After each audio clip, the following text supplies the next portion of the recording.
제주 MBC가 이병철 제주시 체육회장의 갑질 의혹에 대해 연속 보도해드렸는데요. 고용노동부와 문체부까지 사실조사에 나선 가운데 제주도 의회에서도 질타와 사퇴 주문이 쏟아졌습니다. 박주연 기자가 보도합니다.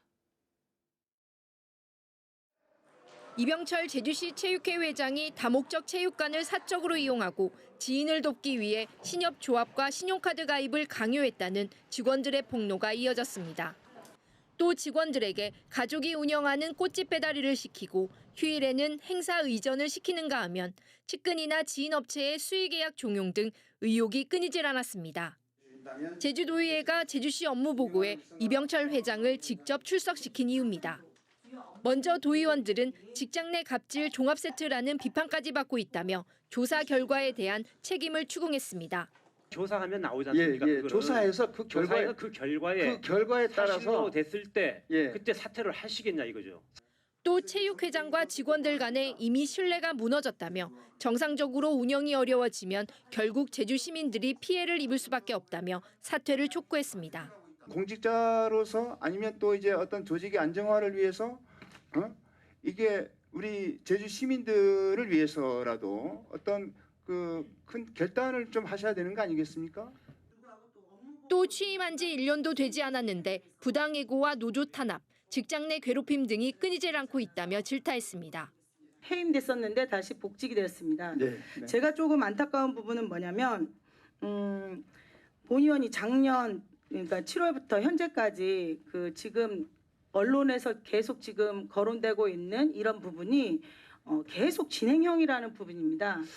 이병철 제주시 체육회장은 제기된 의혹에 대해 일부만 인정한다며 조사 결과에 따라 책임지겠다고 답했습니다. 그에 대해서 뭐 잘못된 부분에서는 시정이라든가 조치는 해야 되지 않겠습니까? 예, 그거는 그런 거에 대해서는 제가 인정할 거는 인정하고. 한편 시민단체들은 이 회장의 출석에 앞서 도의회 앞에서 사퇴를 촉구하는 손팻말 시위를 벌였습니다. 의혹을 폭로한 제주시 체육회 직원들은 초과근무 수당 미지급 등에 대해 형사 고발을 검토 중인 가운데 문화체육관광부 스포츠윤리센터에서도 오늘 조사관이 제주를 방문해 체육회 직원들을 직접 조사할 예정입니다. MBC 뉴스 박주연입니다. 논란 속에 이미 2차례나 심사가 보류됐던 곶자왈 조례 개정안이 도의회 상임위에서 결국 부결됐습니다. 제주도의회 환경도시위원회는 조례 개정안을 상정해 심의하고 제주특별법에 따른 위임 범위와 토지 매수 청구권의 법률적 근거에 문제가 있다며 본회의에 올리지 않기로 결정했습니다. 제주도가 제출한 이 개정안은 곶자왈 관리 지역을 세분화하고 사유지 매입을 위한 법적 근거를 마련하는 내용이 포함됐는데 시민사회단체는 개정안이 난개발을 불러올 수 있다며 반대해왔습니다. 제주도 체육회 산하에 있는 한 기관에서 여자 직원이 남자 상사로부터 성희롱을 당하는 일이 벌어졌습니다. 사건은 체육회 고충심의위원회에서 성희롱에 해당된다는 판정이 나왔는데 어찌된 일인지 가해 상사는 업무에 복귀했습니다. 보도에 홍수현 기자입니다. 제주도 체육회 소속 한 기관에서 계약직으로 일하다 최근 그만둔 김모 씨는 불쾌한 기억에 아직도 잠을 이루지 못합니다. 상사가 개인 면담 등의 자리에서 신체를 만지는 일이 이어졌기 때문입니다. 입사 초기부터 시작된 접촉은 수개월 동안 계속됐고 김 씨는 업무 부담 등을 견디지 못해 병원 응급실에 실려가기도 했습니다. 결국 공황장애 진단을 받은 김 씨는 지난해 11월 가해 상사를 성희롱 등으로 스포츠윤리센터와 국가인권위원회 등에 신고했습니다. 저한테 오면서 손으로 제 허벅지를 터치하면서 자꾸 저의 의견을 누르기 위한 또 자기의 주장을 어필하기 위한 그런 제스처를 자꾸 취했었어요. 사건을 인지한 제주도 체육회는 지난해 12월 중순 가해자를 피해자와 분리 조치하고 성고충 심의위원회를 소집했습니다. 가해자와 피해자, 참고인 등을 상대로 조사를 벌인 성고충 심의위는 최근 피해자 등에 대한 가해 행위에 성희롱이 인정된다는 판정을 내렸습니다. 그런데 이 같은 판정에도 가해 상사는 지난 20일부터 업무에 복귀했습니다. 제주도 체육회가 조사가 진행되는 동안 피해자가 계약 만료로 퇴사했다며 가해자에 대한 분리 조치를 해제하고 업무에 복귀하도록 한 겁니다. 피해자들에 대한 보호 조치는 되어야 되는데 그건 전혀 없고 그냥 사무적인 일로만 행정 처리했다. 이렇게 행동을 하니까 그게 너무 어이가 없고 화가 나고. 이에 대해 제주도체육회는 성희롱에 해당된다는 판단 결과에 따라 조만간 인사위원회를 열어 행위자에 대한 징계를 결정할 계획이라고 밝혔습니다. 가해자는 이번 사안에 대해 피해자의 주장이 사실이 아니고 과장돼 억울하다며 대응을 검토하고 있다고 밝혔습니다. 한편 피해자 신고로 경찰도 조사에 나선 가운데 가해 상사의 복귀로 퇴사를 하지 않은 다른 피해자들은 같은 공간에서 일을 하게 됐습니다. MBC 뉴스 홍수현입니다. 전공의 이탈로 제주에서도 응급실 뺑뺑이 사례가 나오는 가운데 소방당국도 대응태세 점검에 나섰습니다. 제주도 소방안전본부는 119 비상대책회의를 열고 활동 중인 구급대원들의 현장 체감과 애로사항을 파악해 대책을 마련하기로 했습니다. 또 병원 간 환자를 옮길 경우 의사의 판단에 따라 간호사나 1급 응급구조사가 탑승할 수 있도록 완화된 기준에 맞춰 환자를 이송할 계획입니다. 한편 제주 지역 검찰과 경찰도 실무협의회를 열고 의료계 불법 집단 행동에 대해 엄정 대응하기로 했습니다.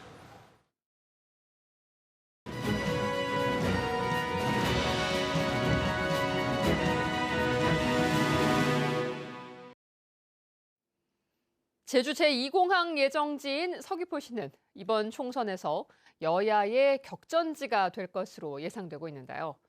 선택 2024, 오늘은 더불어민주당의 서귀포시 후보로 공천이 확정된 위성곤 예비후보를 조인호 기자가 만나봤습니다. 현역 의원으로서 3선 도전입니다. 공천 확정됐는데 소감 말씀해 주시죠. 지금 이제 세계가 위기죠. 대한민국 위기이고 또한 제주 또한 위기인데 이런 위기 시대는 위기를 돌파할 경험과 역량을 갖춘 일꾼이 필요한데 지방의원 3선과 그리고 또 국회의원 재선을 하면서 지역의 현안을 누구보다도 잘 알고 있고 또 많은 경험을 통해서 역량을 준비해 왔습니다. 그 준비되어진 그런 역량을 발휘해서 서귀포를 그리고 대한민국을 제대로 만들어 봐야 된다.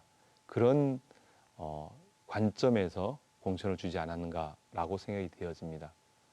국민의힘 후보와 만만치 않은 승부가 예상되는데요. 어떤 선거 전략 갖고 계신가요? 고기철 후보는 경찰을 오랫동안 하셔서 그런 안전 문제라든가 이런 문제에 강점이 있을 거라고 보아집니다. 그렇지만 지역 현안을 정확히 꿰뚫거나 또 서귀포의 미래 비전을 구체적으로 만들어가는 데는 저보다는 좀 부족하지 않는가 이렇게 생각이 되어집니다. 그동안 성실하게 의정활동을 해왔고 그 의정활동의 성과를 잘 설명드리고 또 다양한 경험과 또 경력에 대해서 유권자들에게 설명을 하면서 선택을 받고자 합니다. 제2공항 찬성 입장을 밝히셨는데요. 그동안 입장이 다소 애매했다는 비판도 있습니다. 어떻게 생각하시나요? 초지일관 저는 공항이 필요하다는 입장을 밝혔고요. 2015년에 발표되어질 당시에 가장 먼저 공항이 필요하다는 입장을 밝혔습니다. 지금 여전히 저는 이제 성산포의 공항이 필요하다고 생각하고 그 공항을 이제 추진해 나가는 것이 필요한 시점에 와 있다고 생각을 합니다. 그렇다고 이제 일방적으로 무조건적으로 추진해야 된다는 것에 대해서는 동의하기 좀 어렵고요. 결국은 반대하고 있는 분들 또는 그것에 대해서 문제제기를 하고 있는 분들이 환경의 파괴, 환경의 보존 문제를 말씀하고 계시기 때문에 이런 의견들 또한 적극적으로 수렴하는 과정 안에서 결정돼야 된다고 생각되어집니다. 영리병원 폐지 법안 21대 국회에서는 통과되지 않았는데요. 계속 추진하시겠습니까? 예, 계속 추진해 나가겠습니다.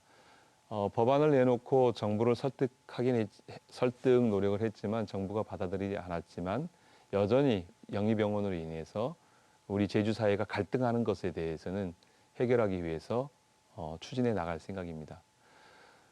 또한 이제 제주의 의료 현실을 획기적으로 상향시키는 것이 무엇보다 필요하다고 생각이 되어집니다.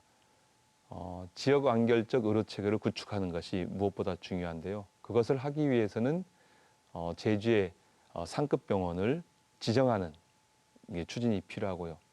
서귀포에는 이제 의료원을 획기적으로 의료 서비스를 높이는 일을 해야 된다고 생각이 되어집니다. 이번에 당선되면 어떤 국회의원 되고 싶은지 말씀해 주시죠.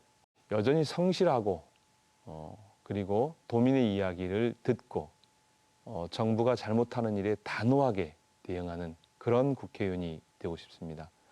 저는 억울함이 없는 제주사회 대한민국을 꿈꾸고 있고요. 정치라는 것은 약한 자들의 가장 큰 무기라고 생각됐습니다. 그 약한 사람들을 돕는 일을 해 나가고 싶습니다. 네, 오늘 말씀 고맙습니다.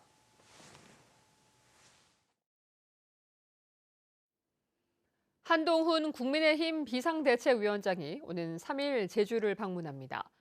국민의힘 제주도당에 따르면 한동훈 위원장은 다음 달 3일 오후 1시 제주 혼디 누림터에서 열리는 국회의원 선거 제주 지역 필승 결의대회에 참석할 예정입니다.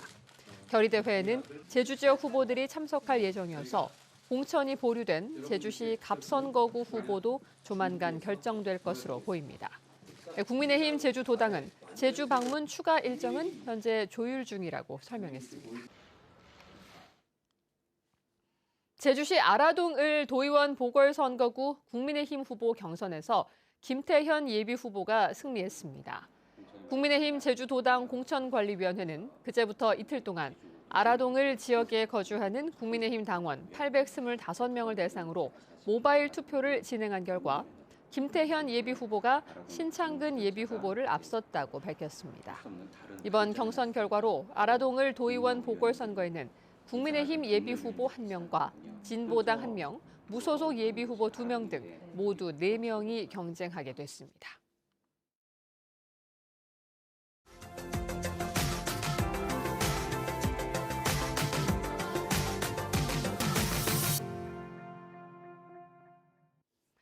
저출생 문제 해결을 위해 제주뿐만 아니라 전국의 지방자치단체마다 아이 돌봄 정책을 확대하고 있는데요.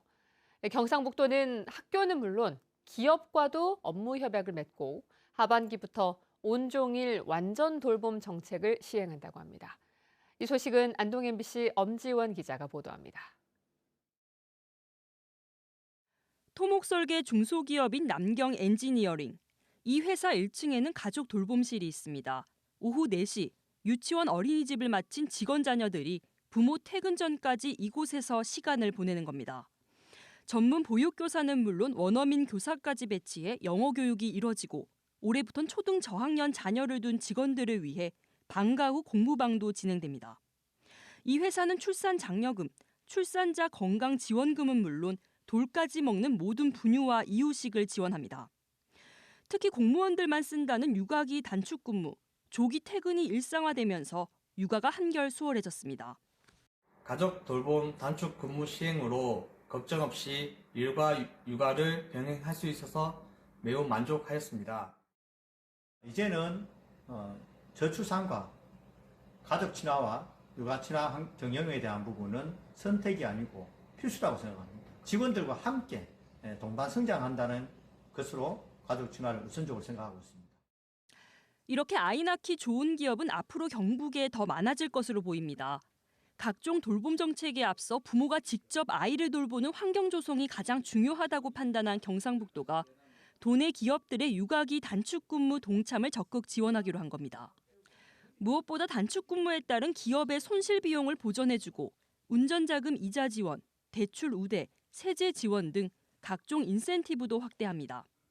경상북도는 경북 상공회의소, 경북 경영자 총협의회 등과 업무 협약을 맺고 단축제 사용에 공동 노력하기로 했습니다. 아기를 놓으면은 집에서 다 그냥 형제간에 크고 온 동네에서 케어 좋습니다. 온 동네에서.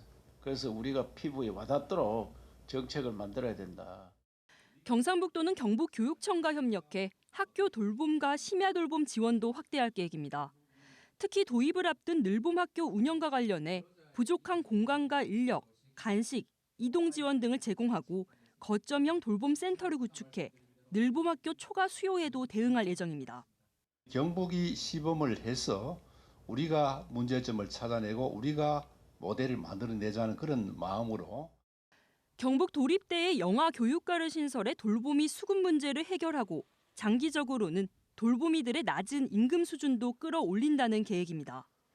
그 밖에 24시 어린이집, 아픈 아이 긴급 돌봄 사업도 도내 3개 시군에서 전 시군으로 확대될 예정입니다. MBC 뉴스 엄지연입니다.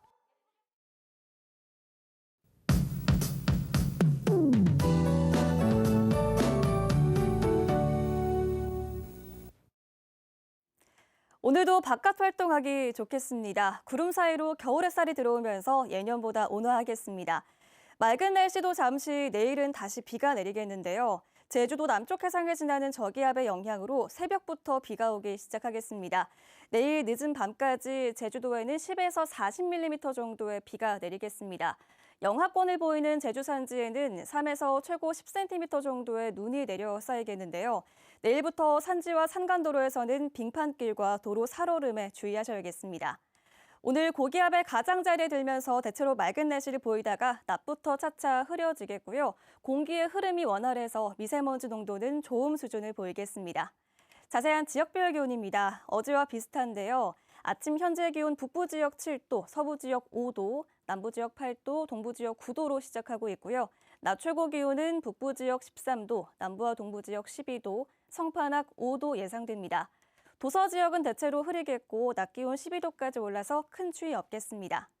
오늘 항해하거나 조업하기 좋겠습니다. 내일부터는 강풍으로 인해서 바다의 물결이 최고 4m까지 매우 높아지겠습니다. 내일 비가 내리면서 바람도 강하게 불겠고요. 3일절 연휴에는 북서쪽 찬 공기의 영향으로 기온이 뚝 떨어지겠습니다. 모레 아침 기온이 3도까지 내려가겠는데요. 체감 온도가 낮아서 추워지겠습니다. 건강관리 잘 해주셔야겠고요. 일요일부터는 다시 추위가 풀릴 것으로 예상됩니다. 기상정보였습니다. 서울시가 이승만 기념관 건립을 추진하면서 제주 4.3 단체들도 반발하고 나섰습니다. 제주 4.3 희생자 유족회와 4.3 연구소 등은 성명을 내고 오세훈 서울시장은 이승만 기념관 설립 시도를 중단하라고 요구했습니다. 이들은 이승만 전 대통령은 초토화 작전과 불법 계엄령으로 최소 3만 명이 희생된 4.3 학살의 책임자라며 정부도 워싱턴 주미 한국 대사관 앞에 세우려는 동상 설립 시도를 중단하라고 밝혔습니다. 제주도 정무부지사 후보로 김혜숙 전 도의회 사무처장이 지명됐습니다. 김혜숙 후보자는 59살에 제주시 조천읍 출신으로 제주대학교 행정학과를 졸업한 뒤 9급 공무원에서 시작해 여성 최초 2급 이사관에 올랐고 사상 첫 여성 정무부지사로 지명됐습니다. 오영훈 지사는 여성에 대한 유리천장을 허물어가는 의미 있는 한 걸음이자 성평등을 실현하겠다는 의지라고 밝혔습니다. 지난해 야생동물로 인한 농작물이나 가축 등의 피해가 200건이 넘는 것으로 나타났습니다. 제주시에 따르면 지난해 제주시 지역에서 발생한 야생동물로 인한 피해 건수는 279건으로 2억 7,300만 원의 보험 보상금이 지급됐습니다. 유형별로는 꿩에 의한 피해가 115건으로 가장 많았고 노루가 93건, 까치와 까마귀가 40건 순이었습니다.